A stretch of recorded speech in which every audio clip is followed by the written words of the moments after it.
Christine, how much does it hurt the WNBA when Caitlin Clark is out? It is devastating to the WNBA when Caitlin Clark is out. Imagine walking into a professional basketball game and seeing only 200 people scattered around the arena. That's not a preseason scrimmage. That was the Chicago Sky versus the New York Liberty. In terms of the way the commissioner, Kathy Engelbert, who I've known and I like, the way she has trouble talking about Caitlin Clark, or if she's asked about Caitlin, then she will say, well, Caitlin and Angel. Well, she wasn't asked about Angel, she was asked about Caitlin. This incredible inability to deal with the facts and to state the obvious, it is astounding to me how Kathy Engelbert doesn't come out after the Marina Mabry hit and say, that's unacceptable, the refs got it wrong. Okay, should have been kicked out then, you weren't, but now I'm going to kick you out, you're suspended for another game or two. That's just unacceptable behavior for someone who's so important to the league or to any player, right? They can't do that. They seem paralyzed. And when the WNBA commissioner saw the empty stands, she stormed out in disbelief. But here's the real shocker. This isn't just about one embarrassing game. It's a symptom of a league on the brink of collapse. Because without Caitlin Clark on the floor, the WNBA isn't just losing games, it's losing millions of dollars sponsors and even its credibility. This news is alarming for the league, and it's alarming for the league because this is such a crucial year for the WNBA. At the end of this season, the WNBA will go into CBA negotiations. If negotiations go well, then every single player in the WNBA has a much better chance of making so much more in their next contract. And if you guys were watching my videos during the off season, I was so much more optimistic going into this year because we had so much drama and the media, I felt like, mishandled so many things with the WNBA last season, and specifically with Caitlin Clark and her fan base. So how did the league end up here? And is this the final warning sign that women's basketball is headed toward disaster? The walkout moment might sound dramatic, but it was really just the tip of the iceberg. What happened at Sky versus Liberty, barely 200 fans in the seats, is a visual reminder of a much bigger crisis. Because when Caitlin Clark isn't on the court, the WNBA simply cannot hold an audience. Let's break this down. When Clark was sidelined with a quad injury in May, and then again with a groin injury, the numbers told the story loud and clear. Nationally televised WNBA viewership dropped by more than 55%. That's not just the Indiana Fever, that's the entire league. And that's one thing when you start thinking about how many people stopped watching when Caitlin Clark got injured. A lot of people stopped watching because they are boycotting the WNBA. They don't want to give viewership to any other teams or any other players, whether they like other players on the team or not, because of how the media and the league itself has handled Caitlin Clark and how they have treated her fans. 1 week, you've got nearly 2 million people tuning in. The next week, with Clark out, you've got fewer than 850,000. That kind of collapse isn't just unusual, it's unprecedented. Even ticket sales fell off a cliff. Games that once went for hundreds of dollars crashed overnight. Some Fever tickets that sold for $860 suddenly dropped to $250. The average ticket price for Clark's missed games plummeted from over $1,300 to just $80. And those games that were moved into bigger arenas to meet insane demand, they're now half empty, struggling to fill seats that would have been overflowing if Clark were playing. The harsh truth is unavoidable. The WNBA has become completely dependent on one player. Sports writer Christine Brennan summed it up best when she wrote, "One player gets injured and more than half the TV audience for the entire league disappears." She compared it to golf without Tiger Woods, or the NBA without Michael Jordan. Now, I know a lot of us were expecting some sort of dip since Caitlin Clark has been out with injury, but I don't think all of us were expecting the entire viewership of the entire WNBA to be down. And this tweet from Christine Brennan really stuck out to me. She said, "One player gets injured and more than half the TV audience for the entire league disappears. Has any other athlete ever had that kind of impact on a sport? Golf without Tiger definitely dropped precipitously on occasion, but not like this. A truly remarkable sports story continues." But here's the difference. Even Tiger and MJ never had this much sway over their entire sport. And yet, despite that level of importance, the league has done almost nothing to protect its biggest star. Clark has been the target of constant cheap shots, hard fouls, and physical intimidation. In fact, in 2024 alone, 5 of the WNBA's 30 egregious fouls happened against her, with the Chicago Sky responsible for a staggering 80% of those. Every time Clark steps on the court, it's like opponents see her as a trophy to knock down. If she reacts, she's criticized for being too combative. If she stays quiet, she's labeled as soft. The WNBA has created a no-win situation for the player who carries its future, and fans see it. That's why so many of them have decided to boycott the league altogether. Not just Fever games, but the WNBA as a whole. They don't want to reward a system that refuses to defend the very star they came to see. It's why that Sky vs. Liberty game looked more like a high school gym than a professional event. Empty rows of seats, silent crowds, and a commissioner forced to watch the ugly truth with her own eyes. I get so frustrated as to why the media and the WNBA just mismanaged the situation the way that they did. Because I do actually think if just think in an alternate world, if last season all these new fans that came in, just think if they were welcomed into the league, if there wasn't people online, if there wasn't media personalities saying that Caitlin Clark fans are ruining the league, this was so much better without them. Like, think if that stuff wasn't happening. Think if the WNBA did a better job and put more resources into getting better referees and tightening up on the rules. Think if the WNBA put more resources into marketing players properly and not trying to put one player down in order to lift up other players. Like, if all of those things, if they were running like a business should be ran, just think of how much differently so many of these new fans who suck, how they would have felt about the WNBA. And like I said, a lot of these new fans not only love players now on the Indiana Fever, but they also love players on every single other team. The consequences go far beyond attendance. The WNBA was already projected to lose $50 million this season, but with Clark missing games, those losses are ballooning. Merchandise sales have slowed, corporate sponsors are nervous, and the league's credibility is crumbling at the worst possible time.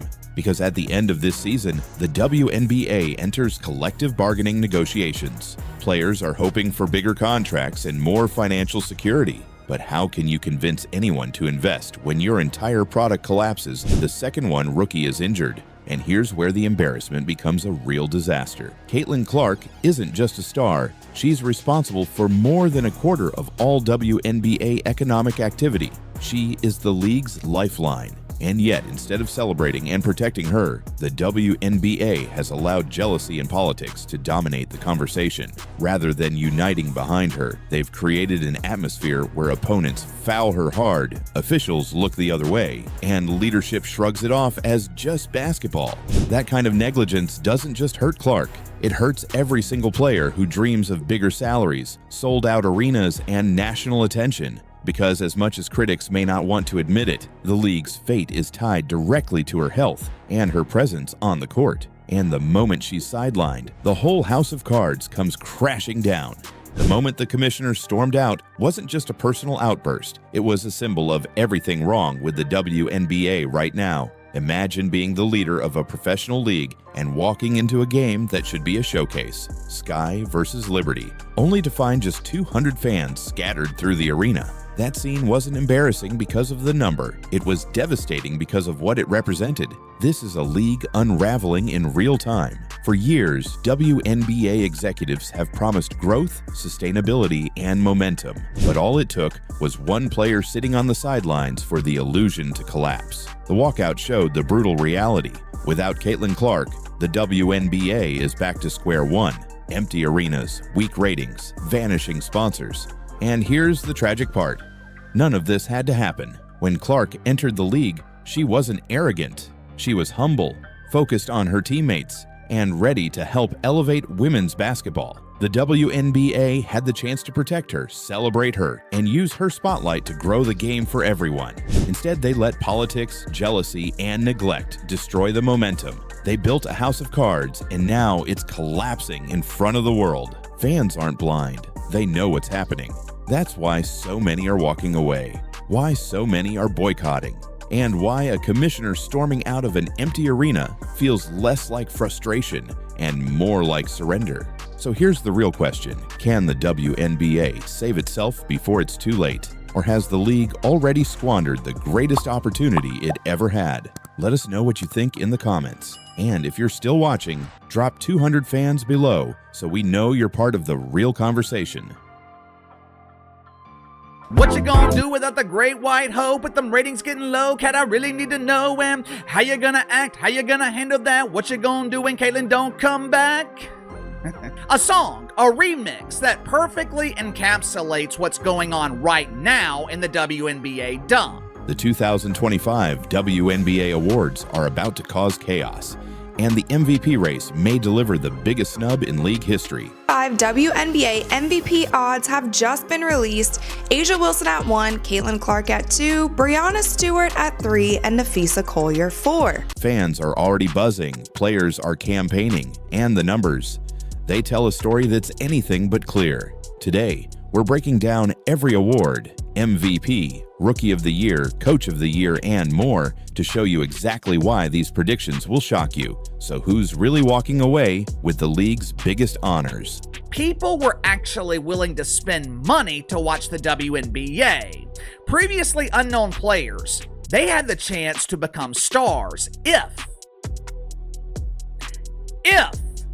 they were willing to let the real star take the lead and benefit from the spotlight that she was providing. Unfortunately, that was not the case. Instead of allowing Caitlin Clark to elevate the league, WNBA players were overtaken with powerful feelings of jealousy. They resented her. They wanted her to go away. Let's find out. The Most Valuable Player award is always dramatic, but this season, it's a battlefield. Let's start with Napheesa Collier.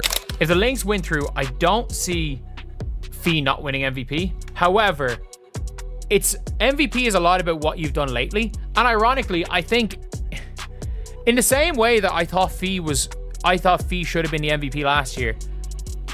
I also think A'ja should win it by this because A'ja's had a much better second half of the season. The only thing is that Fee Collier did not lose any games by 53 points. Minnesota's star forward exploded out of the gates, leading her team to a 9-0 start and delivering consistent two-way dominance. She racked up 15 games of 20 or more points, locked down opponents with 13 games of at least 2 steals, and even had multiple 3-block nights. At the halfway point of the season, Collier looked like the frontrunner, but then A'ja Wilson happened. The reigning MVP didn't just close the gap, she blew it open. The Lynx have played the Aces. Fee has 1,000,000% gotten the better of has gotten the better more often than not of A'ja Wilson. However, yesterday, A'ja Wilson had 31 points on 15 shots and missed 3. Fee had 12 points on 13 shots and was minus 13 in a 10-point loss.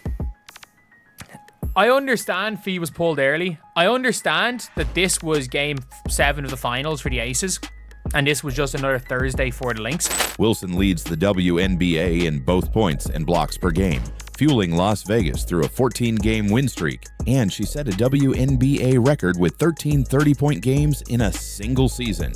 That's dominance on a level we haven't seen before. And if you thought this was just a 2-player race, think again. Alyssa Thomas of the Phoenix Mercury is averaging nearly a triple-double. Alyssa Thomas is going to be starting our all-defensive team. She is a good defender. She's very close to averaging that elusive triple-single. She's probably the best. In my opinion, the second best defender on the best defensive team. She's kind of their defensive anchor, and she's just very, very good on that end of the floor. Offensively, I think she's a liability. I don't rate her as high as a player as a lot of people do, but I mean, a lot of people rate her very, very highly that know a lot about the sport, so I'm probably wrong on this one. She broke her own record for triple-doubles in a season and surpassed Caitlin Clark's all-time assist record. She's top 6 in assists, rebounds, and steals. Numbers like that are almost unheard of. Here's the question. With Wilson smashing records, Collier elevating her team, and Thomas rewriting history, who's getting the MVP crown? And who's getting snubbed? If you thought MVP was messy, wait until you hear about Defensive Player of the Year. Collier, Thomas, and Wilson are all in the mix again. Collier is the reigning winner. Thomas anchors Phoenix's gritty defense, and Wilson blocks everything in sight. Each of them ranks top 20 in defensive win shares, proving they're carrying their teams on that end. But there's a twist. Minnesota's Alana Smith has quietly been the defensive engine behind the Lynx. Smith again. Somebody's got to cool her off. She is in double figures beside Smith again, and she is just killing Seattle. Great point. Alana Smith for a career high, and she's got it. She's third in blocks, adds more than a steal per game, and her impact doesn't always show up on the stat sheet. When Collier went down with an ankle injury, it was Smith who kept the Lynx's defense #1 in the league. So who takes it? The superstar names voters can't ignore, or the underrated anchor who deserves her flowers. This one might be too close to call, and fans are already bracing for controversy.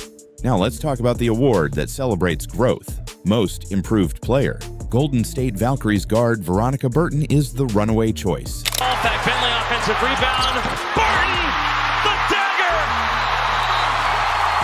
dagger! Before this season, she was a role player, averaging just 2.7 points. This year, she's exploded to 12 points per game, leading the expansion Valkyries in scoring, assists, steals, and even blocks. She's 5th in the WNBA in assists and has carried Golden State to the playoffs after their lone all-star went down with an injury. Burton didn't just improve, she transformed into the heartbeat of an entire franchise. That's the kind of leap that changes careers forever. And then there's the 6th Player of the Year award, and it's a dogfight. Atlanta's Naz Hillman and Minnesota's Natisha Hiedemann have been trading blows all season.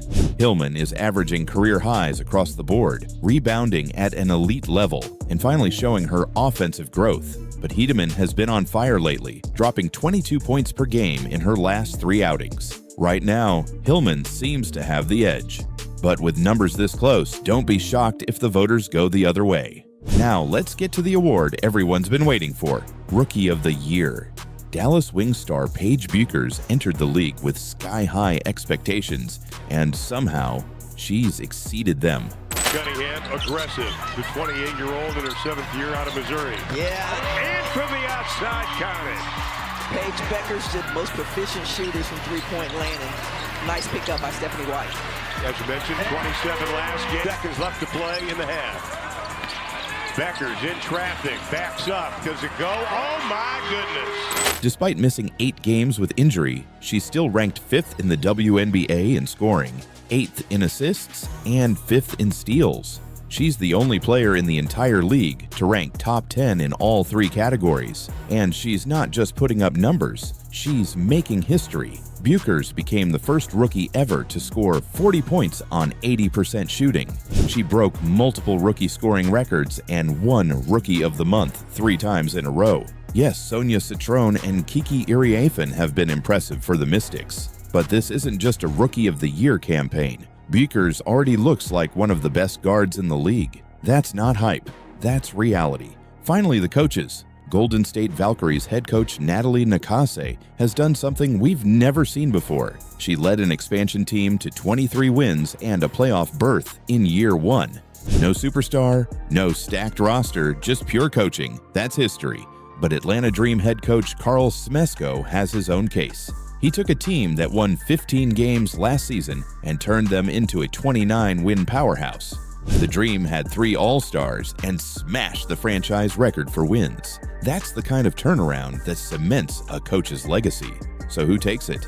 The expansion miracle worker, or the architect of a historic rebuild? Either way, this is one of the most fascinating Coach of the Year races in WNBA history. And here we are. With every award up for grabs, fans are bracing for fireworks. MVP could see a historic snub. Defensive Player of the Year is a coin flip. Most Improved in 6 player come with breakout drama. Paige Bueckers is rewriting rookie history, and the coaching race might be the hardest of all. So here's the bold prediction. MVP, Aja Wilson. Defensive Player, too close to call. Most Improved, Veronica Burton. 6th player, Naz Hillman. Rookie of the Year, Paige Bueckers. Coach of the Year, Natalie Nakase. If these predictions hold, the WNBA awards won't just shock fans, they'll break the internet. So what do you think? Who's getting snubbed and who deserves the crown? Drop your thoughts below, and if you're still watching, type MVP snubbed in the comments so I know you made it to the end. Make sure to like, subscribe, and hit that bell so you don't miss the biggest stories in women's basketball. Last night, Caitlin Clark announced she will miss the remainder of the W season. Clark hasn't played since July 15th, dealing with a groin injury. SA, your reaction to Caitlin being shut down? Let's find out what the rest of the WNBA is going to do in terms of popularity. You've been saying up and down that, whether tacitly or directly, that, she's getting too much shine, even though we respect and what have you. We deserve our shine. Well, now's a perfect opportunity for you to prove that. Just 72 hours after Caitlin Clark announced her shocking exit, the WNBA has collapsed into chaos. Breaking news, hot off the press. Now, we knew it was going down earlier, bro. Caitlin Clark has just confirmed she is out for the season. Now, where do we go from here? That is where we got to pick up the pieces, bro. She just went online and stated these things. Now, I dropped a video earlier today, kind of detailing everything, going over everything, and letting you guys know that I feel like the front office was doing a bunch of BS with us and not telling us exactly what was going down with Cece. I talked about it earlier. Scott Atkins is going to drop a video pretty much confirming she wasn't coming back. Viewership is plummeting, ESPN is scrambling, and Stephen A. Smith just went off on live television, blasting Commissioner Kathy Engelbert in front of millions. Fans are furious, players are divided, and the league is staring at its biggest disaster in history. Then are you willing to admit how stupid it was for y'all not to go all in to elevate Caitlin Clark? And y'all could have reaped the benefits? Higher television ratings, higher attendance figures. Ladies and gentlemen, that doesn't come courtesy of a league. It comes courtesy of the players that play in the league. And in her case, she was the most popular, which means she could have helped your bottom line, which means you should have seen that from day one and maximized it. But you didn't do it. You didn't want to, rather. You were a bit hesitant and reluctant and resistant to it. So much so you didn't push for her to be on Team USA. So much so you had people like Cheryl Swoops who didn't even want to mention her name. But the question everyone is asking is simple. How did the WNBA let its biggest star slip away and create the worst crisis women's basketball has ever seen? Stay tuned, because this story isn't just about Caitlin Clark. It's about the survival of women's sports itself. The numbers don't lie. The moment Caitlin Clark walked away, the league crumbled. Games that were pulling in record-breaking viewership just weeks ago are now tanking to all-time lows. ESPN executives are in full panic mode. Advertisers who lined up to cash in on Clark's rising star are suddenly calling emergency meetings, demanding answers. And it's not just about ratings, it's about trust.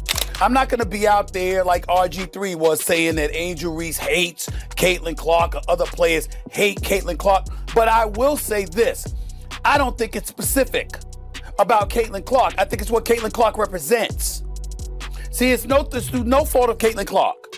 Caitlin Clark balls. She balled at Iowa in college. She's balled since she's been in the NBA. She came into the league last year with no break whatsoever between the college game and the pro game and did her thing. Ended up as an all-star, ended up being fourth in the league in MVP voting, was the clear winner for Rookie of the Year. No competition whatsoever in that regard when it was really all said and done. We know what she brings to the table. Fans who tuned in night after night for Caitlin Clark now feel betrayed. Like the league never valued the one player who made them care in the first place. Online, the message is loud and clear. If Caitlin Clark isn't in the WNBA, neither are we. On ESPN, Stephen A. Smith put words to the outrage fans were already screaming. He didn't hold back. He demanded answers. He called it a failure of leadership and put Commissioner Engelbert directly in the hot seat. How? He asked. Can you take the biggest star in WNBA history, the one person who carried this league to new heights, and treat her like she's disposable? But people wanted to hate because why? You had a bunch of players in this league that watched this young white girl come along and take the league by storm, and they resented it because they saw the marketing prowess that she had. They ignored the fact that you got chartered flights because of this girl. They ignored the fact that ratings were going through the roof because of this girl. Instead, they resented it because they said, yo, we were doing stuff long before Caitlin Clark got here, and y'all wasn't paying attention then. But now, the young white girl comes along, and y'all want to sit up there and shower all of this praise and all of this attention that was earned before she ever came along. Smith wasn't just defending Caitlin Clark. He was exposing the WNBA's biggest mistake, failing to protect the one player who single-handedly brought the league into the mainstream spotlight. This collapse didn't come out of nowhere. It was years in the making. And Stephen A. Smith spelled it out. The league had no plan, no protection for Clark on the court, where she was targeted, shoved, and bullied. The golden child, in her second year in the league, who was top 4 in MVP voting last year, the assist leader last year, a galvanizing talent that has done wonders for the NBA. If she is seen to be physically getting abused on a basketball court in a way that is such a clear and flagrant discrepancy compared to what happens to others, that man is not going to say something? No long-term marketing strategy, even as her games smashed ratings records. No vision for the future, despite seeing millions of new fans tuning in just to watch her play. Instead of embracing Clark's star power, the WNBA leaned into politics, jealousy, and silence. Veterans resented the attention she was getting. Coaches kept quiet while opponents went after her physically. And Engelbert? She stood by and watched as the golden ticket to women's sports slipped right through her fingers. Stephen A. didn't sugarcoat it. He said this wasn't just a WNBA problem, it was a women's sports disaster. They still had over 2 million views, but they had over 3 million last year.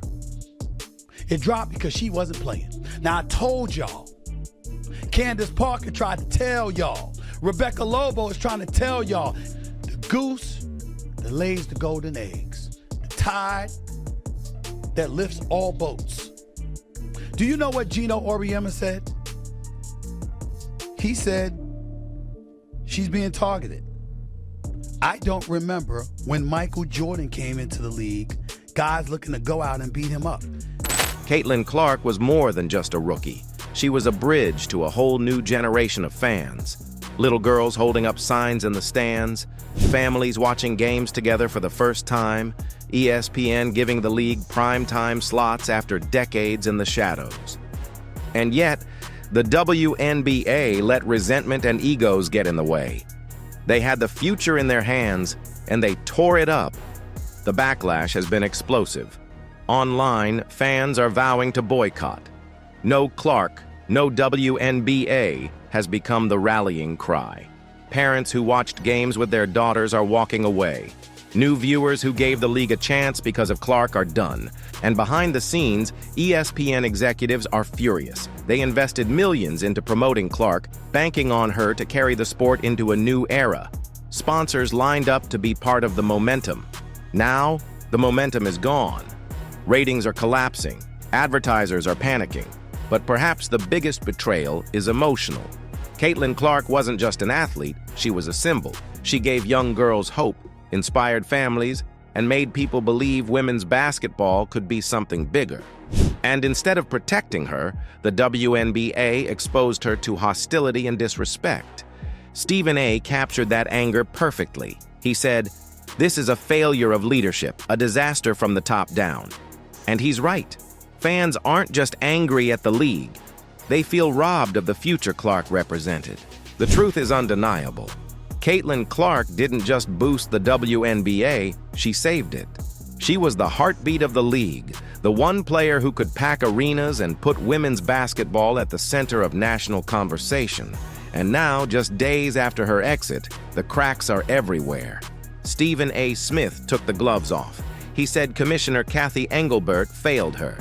He said the league betrayed the very player who carried it to relevance. And he demanded accountability. Should Engelbert resign? Should the WNBA overhaul its leadership? His answer was clear. This was a leadership disaster, and it started at the top. But the most chilling part of Stephen A's rant wasn't about the commissioner. It was about the future. "This isn't just a WNBA disaster," he said. "This is a women's sports disaster. When Caitlin Clark walks away, little girls lose their role model, families lose the bond of watching games together, and women's basketball loses its greatest opportunity in history. So here we are. The WNBA had a golden ticket in its hands, and it tore it up. Instead of building around Clark, it chose silence, jealousy, and politics. Now the fans are gone, the sponsors are nervous, and ESPN is panicking. The league is calling this a wake-up call, but let's be real. The damage is done, the trust is broken, and unless the WNBA finds a way to rebuild fast, it may never recover. Because this story isn't just about basketball, it's about respect, about how one player carried a league only to be left unprotected and betrayed, and now the whole world is watching the fallout. So what happens next? Can the WNBA survive without Caitlin Clark? Or is this the beginning of the end? Stephen A. Smith made his position clear. Leadership failed, and the league may not recover. But what do you think? Should Cathy Engelbert resign? Should ESPN pull back its support? Or is it already too late? If you believe Caitlin Clark deserves better, hit that like button, subscribe, and join this community, because we're not staying silent. And if you're still watching, drop "Clark deserved better" in the comments to let the world know you stand with her.